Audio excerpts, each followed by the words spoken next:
ओम नमो भगवते वासुदेवाय। भागवत पुराण दशम स्कंद 86वां अध्याय। सुभद्रा हरण और भगवान का मिथिलापुरी में राजा जनक और श्रुतदेव ब्राह्मण के घर एक ही साथ जाना। राजा परीक्षित ने पूछा, भगवान, मेरे दादा अर्जुन ने भगवान श्री कृष्ण और बलराम जी की बहन सुभद्रा से, जो मेरी दादी थी, किस प्रकार विवाह किया, मैं यह जानने के लिए बहुत उत्सुक हूँ। श्री सुखदेव जी ने कहा, परीक्षित, एक बार अत्यंत शक्तिशाली अर्जुन तीर्थ यात्रा के लिए पृथ्वी पर विचरण करते हुए प्रभास क्षेत्र पहुँचे। वहाँ उन्होंने यह सुना कि बलराम जी मेरे मामा की पुत्री सुभद्रा का विवाह दुर्योधन के साथ करना चाहते हैं और वसुदेव श्री कृष्ण आदि उनसे इस विषय में सहमत नहीं हैं। जब अर्जुन के मन में सुभद्रा को पाने की लालसा जग आई, वे त्रिदंडी वैष्णव का वेश धारण करके द्वारका पहुँचे। अर्जुन सुभद्रा को प्राप्त करने के लिए वहाँ वर्षा काल में 4 महीने तक रहे। वहाँ पूर्ववासियों और बलराम जी ने उनका खूब सम्मान किया। उन्हें यह पता न चला कि ये अर्जुन हैं। एक दिन बलराम जी ने आतिथ्य के लिए उन्हें निमंत्रित किया और उनको वे अपने घर ले आए। त्रिदंडी वेशधारी अर्जुन को बलराम जी ने अत्यंत श्रद्धा के साथ भोजन सामग्री निवेदित की और उन्होंने बड़े प्रेम से भोजन किया। अर्जुन ने भोजन के समय वहाँ विवाह योग परम सुंदरी सुभद्रा को देखा। उसका सौंदर्य बड़े बड़े वीरों का मन हरने वाला था। अर्जुन के नेत्र प्रेम से प्रफुल्लित हो गए। उनका मन उसे पाने की आकांक्षा से क्षुब्ध हो गया और उन्होंने उसे पत्नी बनाने का दृढ़ निश्चय कर लिया। परीक्षित, तुम्हारे दादा अर्जुन भी बड़े ही सुंदर थे। उनके शरीर की गठन, भाव भंगी स्त्रियों का हृदय स्पर्श कर लेती थी। उन्हें देखकर सुभद्रा ने भी मन में उन्हीं को पति बनाने का निश्चय किया। वह तनिक मुस्कुराकर लजीली चितवन से उनकी ओर देखने लगी। उसने अपना हृदय उन्हें समर्पित कर दिया। अब अर्जुन केवल उसी का चिंतन करने लगे और इस बात का अवसर ढूंढने लगे कि इसे कब हर ले जाऊं। सुभद्रा को प्राप्त करने की उत्कट कामना से उनका चित्त चक्कर काटने लगा। उन्हें तनिक भी शांति नहीं मिलती थी। एक बार सुभद्रा जी देव दर्शन के लिए रथ पर सवार होकर द्वारका दुर्ग से बाहर निकली। उसी समय महारथी अर्जुन ने देव की, वसुदेव और श्री कृष्ण की अनुमति से सुभद्रा का हरण कर लिया।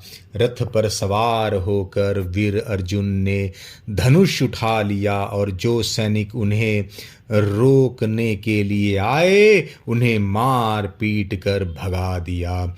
सुभद्रा के निज जन रोते चिल्लाते रह गए और अर्जुन जिस प्रकार सिंह अपना भाग लेकर चल देता है, वैसे ही सुभद्रा को लेकर चल पड़े।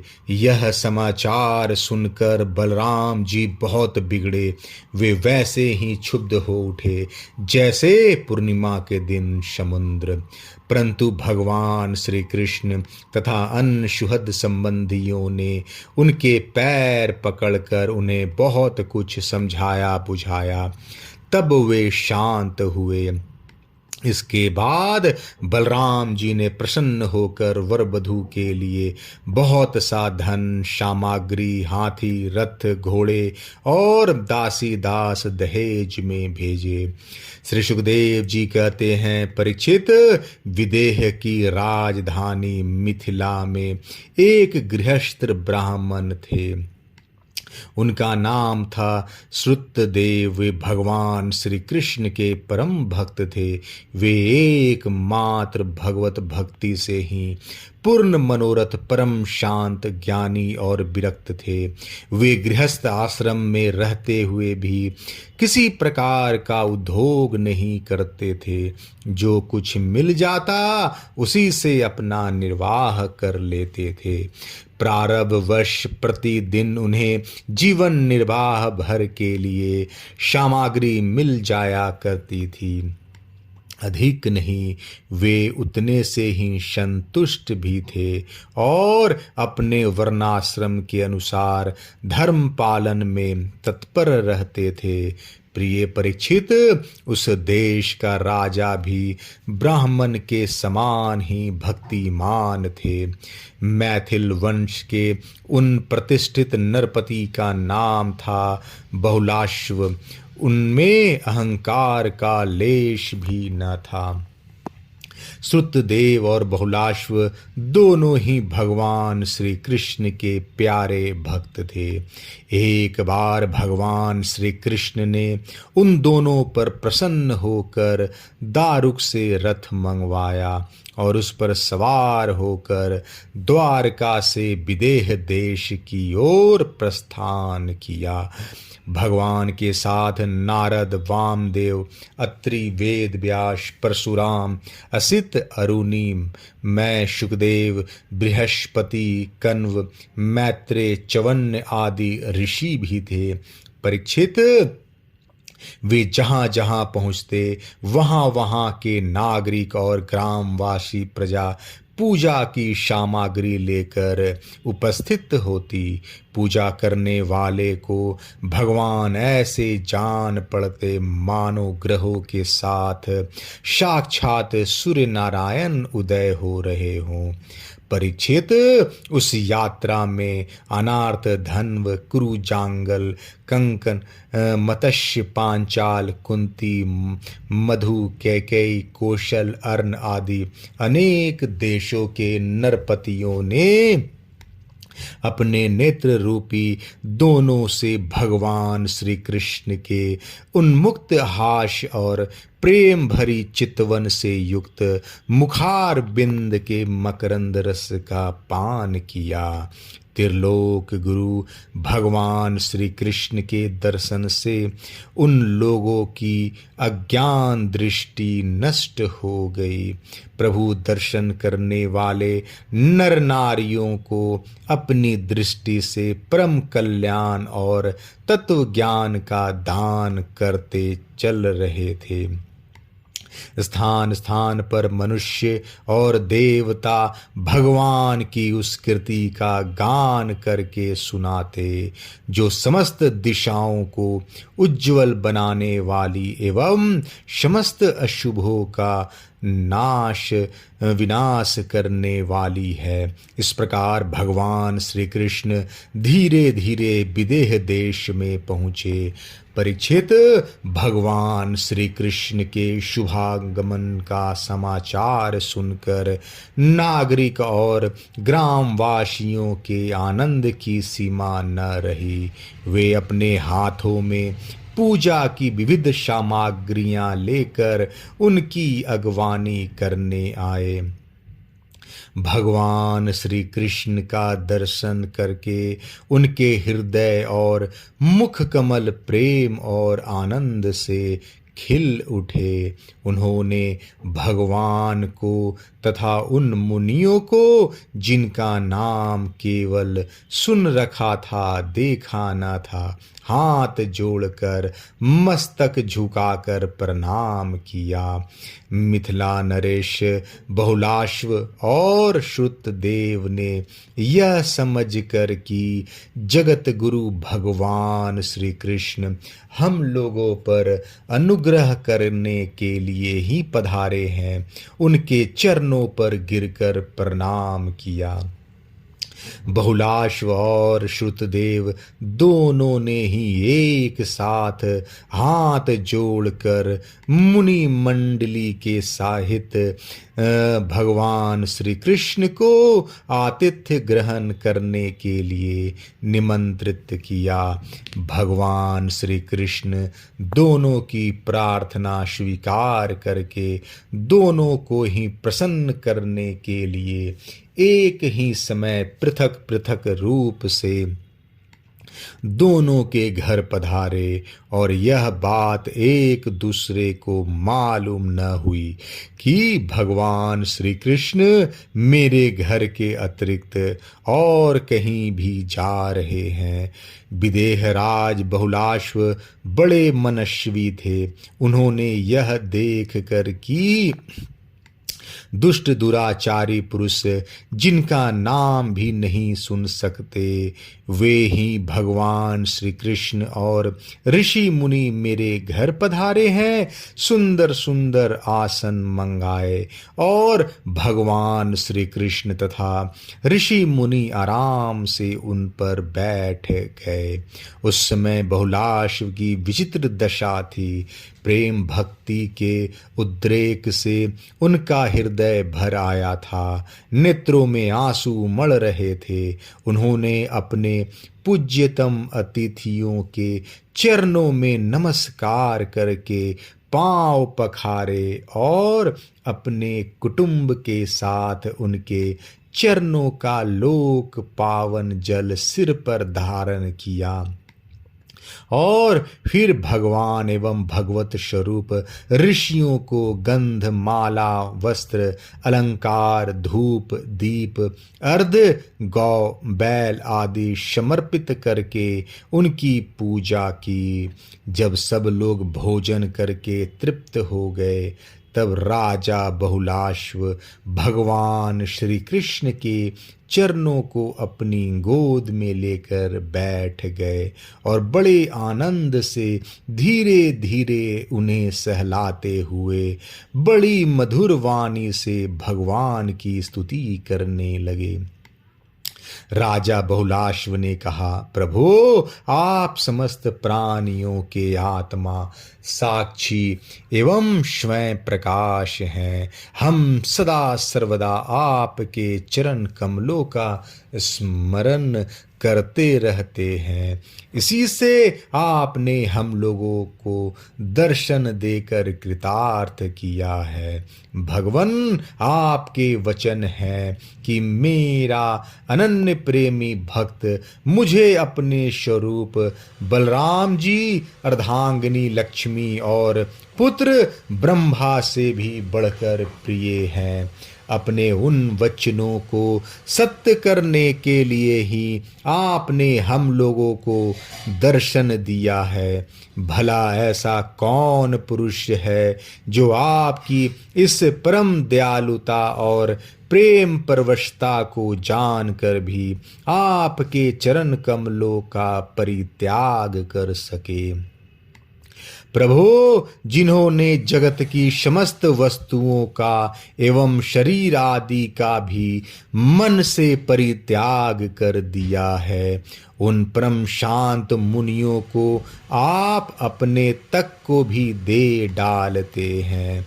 आपने यदुवंश में अवतार लेकर जन्म मृत्यु के चक्कर में पड़े हुए मनुष्यों को उससे मुक्त करने के लिए जगत में ऐसे विशुद्ध यश का विस्तार किया है जो त्रिलोकी के पाप ताप को शांत करने वाले। प्रभु, आप अचिंत अनंत ईश्वर और माधुर्य की निधि हैं। सबके चित्त को अपनी ओर आकर्षित करने के लिए आप सच्चिदानंद स्वरूप पर ब्रह्म हैं। आपका ज्ञान अनंत है। परम शांति का विस्तार करने के लिए आप ही नारायण ऋषि के रूप में तपस्या कर रहे हैं। मैं आपको नमस्कार करता हूँ।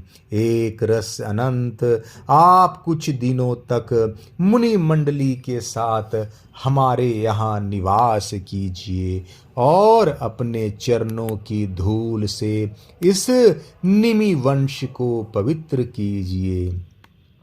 परीक्षित, सबके जीवन दाता भगवान श्री कृष्ण राजा बहुलाश्व की यह प्रार्थना स्वीकार करके मिथिलावासी नर नारियों का कल्याण करते हुए कुछ दिनों तक वहीं रहे।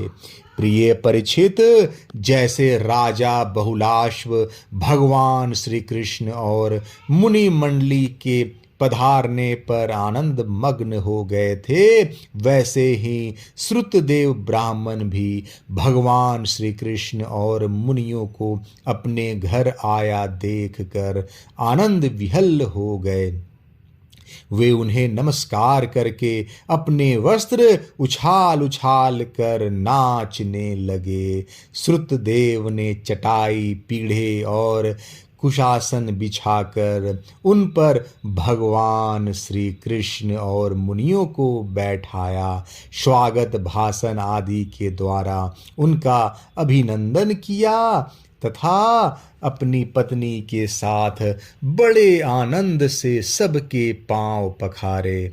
परीक्षित, महान सौभाग्यशाली श्रुतदेव ने भगवान और ऋषियों के चरणोदक से अपने घर और कुटुंबियों को सींच दिया। इस समय उनके सारे मनोरथ पूर्ण हो गए थे। वे हर्षातिरेक से मतवाले हो रहे थे। तदंतर उन्होंने फल, गंध, खस से सुवासित निर्मल एवं मधुर जल, सुगंधित मिट्टी, तुलसी, कुश, कमल आदि अन्यायश प्राप्त पूजा सामग्री और सत्व गुण बढ़ाने वाले अन्न से सबकी आराधना की। उस समय श्रुतदेव जी मन ही मन तर्कना करने लगे कि मैं तो घर गृहस्थी के अंधेरे कुएं में गिरा हुआ हूँ, अभागा हूँ। मुझे भगवान श्री कृष्ण और उनके निवास स्थान ऋषि मुनियों का, जिनके चरणों की धूल ही समस्त तीर्थों को तीर्थ बनाने वाली है, समागम कैसे प्राप्त हो गया। जब सब लोग आतिथ्य स्वीकार करके आराम से बैठ गए, तब श्रुतदेव अपने स्त्री पुत्र और तथा अन्य संबंधियों के साथ उनकी सेवा में उपस्थित हुए। वे भगवान श्री कृष्ण के चरण कमलों का स्पर्श करते हुए कहने लगे। श्रुतदेव ने कहा, प्रभो, आप व्यक्त अव्यक्त रूप, प्रकृति और जीवों से परे पुरुषोत्तम हैं।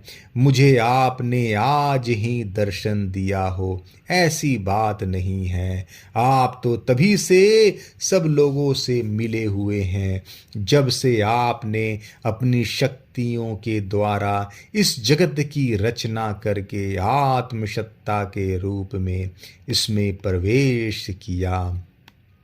जैसे सोया हुआ पुरुष स्वप्न अवस्था में अविद्यावश मन ही मन स्वप्न जगत की सृष्टि कर लेता है और उसमें स्वयं उपस्थित होकर अनेकों रूप में अनेक कर्म करता हुआ प्रतीत होता है, वैसे ही आपने अपने में ही अपनी माया से जगत की रचना कर ली है और अब इसमें प्रवेश करके अनेकों रूप से प्रकाशित हो रहे हैं। जो लोग सर्वदा आपकी लीला कथा का श्रवण कीर्तन तथा आपकी प्रतिमाओं का अर्चन वदन करते हैं और आप में ही आपकी ही आपस में आपकी ही चर्चा करते हैं, उनका हृदय शुद्ध हो जाता है और आप उसमें प्रकाशित हो जाते हैं। जिन लोगों का चित्त लौकिक, वैदिक आदि कर्मों की वासना से बहिर्मुख हो रहा है, उनके हृदय में रहने पर भी आप उनसे बहुत दूर हैं। किंतु जिन लोगों ने आपके गुणगान से अपने अंतःकरण को सद्गुण संपन्न बना लिया है, उनके लिए चित्त वृत्तियों से आग्रह होने पर भी आप अत्यंत निकट हैं। प्रभो, जो लोग आत्म तत्व को जानने वाले हैं, उनके आत्मा के रूप में ही आप स्थित हैं, और जो शरीर आदि को ही अपना आत्मा मान बैठे हैं, उनके लिए आप अनात्मा को प्राप्त होने वाली मृत्यु के रूप में हैं। आप महतत्व आदि कार्य, द्रव्य और प्रकृति रूप कारण के नियामक हैं, शासक हैं। आपकी माया आपके अपनी दृष्टि पर पर्दा नहीं डाल सकती, किंतु उसने दूसरे की दृष्टि को ढक रखा है। आपको मैं नमस्कार करता हूँ। स्वयं प्रकाश प्रभु, हम आपके सेवक हैं। हमें आज्ञा दीजिए कि हम आपकी क्या सेवा करें। नेत्रों के द्वारा आपका दर्शन होने तक ही जीवों के कलेश रहते हैं। आपके दर्शन में ही समस्त कलेशों की परिसमाप्ति है। श्री सुखदेव जी कहते हैं, परीक्षित, शरणागत भय हारी भगवान श्री कृष्ण ने श्रुतदेव की प्रार्थना सुनकर अपने हाथ से उनका हाथ पकड़ लिया और मुस्कुराते हुए कहा। भगवान श्री कृष्ण ने कहा, प्रिय श्रुतदेव, ये बड़े बड़े ऋषि मुनि तुम पर अनुग्रह करने के लिए ही यहाँ पधारे हैं। ये अपने चरण कमलों की धूल से लोगों और लोकों को पवित्र करते हुए मेरे साथ विचरण कर रहे हैं। देवता, पुण्य क्षेत्र और तीर्थ आदि तो दर्शन, स्पर्श, अर्चन आदि के द्वारा धीरे धीरे बहुत दिनों में पवित्र करते हैं, परंतु संत पुरुष अपनी दृष्टि से ही सबको पवित्र कर देते हैं। यही नहीं, देवता आदि में जो पवित्र करने की शक्ति है, वह भी उन्हें संतों की दृष्टि से ही प्राप्त होती है। श्रुतदेव, जगत में ब्राह्मण जन्म से ही सब प्राणियों से श्रेष्ठ है। यदि वह तपस्या, विद्या, संतोष और मेरी उपासना, मेरी भक्ति से युक्त हो, तब तो कहना ही क्या। मुझे अपना यह चतुर्भुज रूप भी ब्राह्मणों की अपेक्षा अधिक प्रिय नहीं है, क्योंकि ब्राह्मण सर्ववेदमय है और मैं सर्ववेदमय हूँ। दुर्बुद्धि मनुष्य इस बात को न जानकर केवल मूर्ति आदि में ही पूज्य बुद्धि रखते हैं और गुणों में दोष निकालकर मेरे स्वरूप जगत गुरु ब्राह्मण का, जो कि उनका आत्मा ही है, तिरस्कार करते हैं। ब्राह्मण मेरा साक्षात्कार करके अपने चित्त में यह निश्चय कर लेता है कि यह चराचर जगत, इसके संबंध की सारी भावनाएं और इसके कारण प्रकृति, महतत्व आदि सब के सब आत्म स्वरूप भगवान के ही रूप हैं। इसलिए श्रुतदेव, तुम इन ब्रह्मर्षियों को मेरा ही स्वरूप समझकर पूरी श्रद्धा से इनकी पूजा करो। यदि तुम ऐसा करोगे, तब तो तुमने साक्षात अनायास ही मेरा पूजन कर लिया। नहीं तो बड़ी बड़ी बहुमूल्य सामग्रियों से भी मेरी पूजा नहीं हो सकती।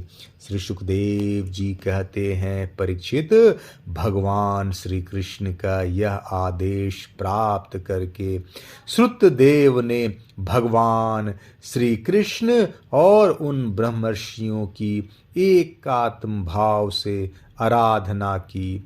तथा उनकी कृपा से वे भगवत स्वरूप को प्राप्त हो गए। राजा बहुलाश्व ने भी वही गति प्राप्त की। प्रिय परीक्षित, जैसे भक्त भगवान की भक्ति करते हैं, वैसे ही भगवान भी भक्तों की भक्ति करते हैं। वे अपने दोनों भक्तों को प्रसन्न करने के लिए कुछ दिनों तक मिथिलापुरी में रहे और उन्हें साधु पुरुषों के मार्ग का उपदेश करके वे द्वारका को लौट आए। 86वां अध्याय समाप्त। जय श्री कृष्ण।